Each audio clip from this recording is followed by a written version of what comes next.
Autism എന്നുള്ളത് നമുക്ക് early നമുക്ക് ഡയഗ്നോസ് ചെയ്യാൻ പറ്റുമോ? അത് ഇൻ പ്രഗ്നൻസി ടൈമിൽ തന്നെ നമുക്ക് ഡയഗ്നോസ് ചെയ്യാൻ പറ്റുമോ?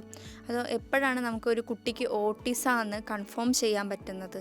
ഓട്ടിസം നമുക്ക് ഏർലി പ്രഗ്നൻസിയിൽ ഡയഗ്നോസ് ചെയ്യാൻ പറ്റുന്നൊരു ടെസ്റ്റല്ല. നമ്മൾ കുട്ടി ജനിച്ച് കഴിഞ്ഞ് ഏകദേശം ഒരു സോഷ്യലൈസേഷൻ്റെ പാർട്ട് വരുമ്പോഴാണ് ശരിക്കും ഓട്ടിസം എന്നുള്ളൊരു സാധനം അവിടെ വരുന്നത്.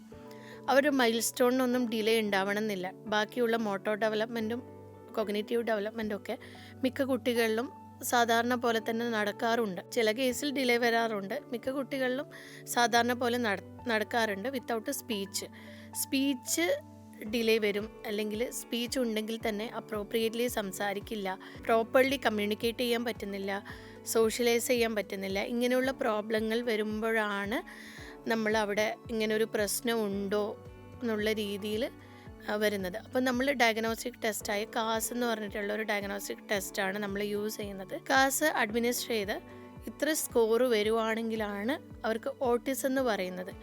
അതിനു മുമ്പേ അവർക്ക് അത്തരം ലക്ഷണങ്ങൾ ഉണ്ടെങ്കിൽ നമുക്ക് ഓട്ടിസം ട്രെയ്റ്റ്സ് ഉണ്ട്, ലക്ഷണങ്ങൾ ഉണ്ടെന്ന് പറയാം. എന്നാൽ ഡയഗ്നോസ്റ്റിക് ലെവലിലേക്ക് നമുക്ക് പറയാൻ പറ്റില്ല.